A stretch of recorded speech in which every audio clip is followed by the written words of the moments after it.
तो ऐसा है कि जिस तरह से आप लोगों को मालूम ही है, अगर उपचुनाव की बात करें तो जो कुलदीप बिश्नोई जी जिन्होंने भारतीय जनता पार्टी को ज्वाइन किया है और वो एक उनका पुराना रिकॉर्ड रहा है आदमपुर के चुनाव में, आदमपुर के इलेक्शंस में।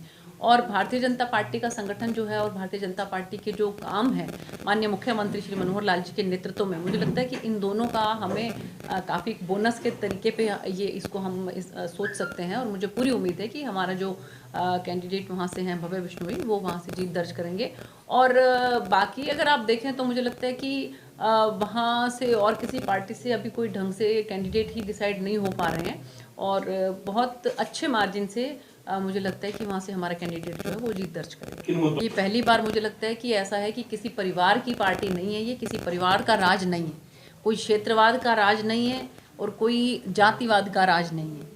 तो माननीय मुख्यमंत्री जी हरियाणा एक, हरियाणवी एक का नारा देते हैं, इसके साथ साथ जो विकास करते हैं और इसके साथ साथ आप देखिए कि जाति से, क्षेत्र से और परिवार से, इन सब चीज़ों से दूर माननीय मुख्यमंत्री जी ने जो विकास किए हैं, हम विकास के नाम पर ही जो है वो मैदान में उतरेंगे और मुझे पूरी उम्मीद है कि इस पर मोहर भी लगेगी। आप 6 माह की बात करते हैं तो मुझे लगता है कि 6 माह पहले के मैं आपको उनके ट्वीट भी दिखा सकती हूँ, जिनके अंदर वो माननीय मुख्यमंत्री जी के पास जाकर मिले हैं और उनको कहा है कि मैं चाहे कांग्रेस पार्टी में हूँ लेकिन माननीय मुख्यमंत्री जी की इस बात की दाद देना चाहता हूँ कि मेरे इलाके में जो ये काम हुए हैं, मैं आपको उनके पुराने वाले ट्वीट भी दिखा सकती हूँ। और नहीं, टिकट देखिए कि ये उन्हीं का ही ये था कि उनका बेटे भव्य बिश्नोई जो हैं, उनके बेटे ही तो हैं जो परिवारवाद अच्छा परिवारवाद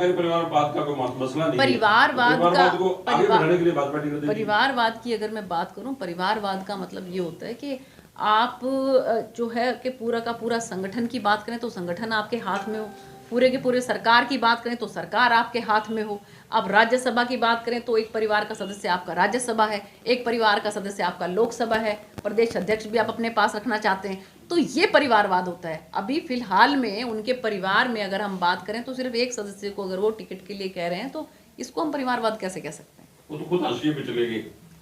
देखिए ऐसा है कि भारतीय जनता प्रदेश के राजा एक सीट पे यहाँ किसकी बात लाल का परिवार प्रदेश का राजा था एक सीट पे जी। देखिए राजा नहीं, ये राजा का शब्द आपको इस्तेमाल नहीं करना चाहिए, ये लोकतंत्र है। यहाँ पे जनता जिसको चुनती है वो, और उसको भी राजा नहीं कहा जाना चाहिए। राजा कौन है? ये राजा की परंपरा तो कब से खत्म हो गई है।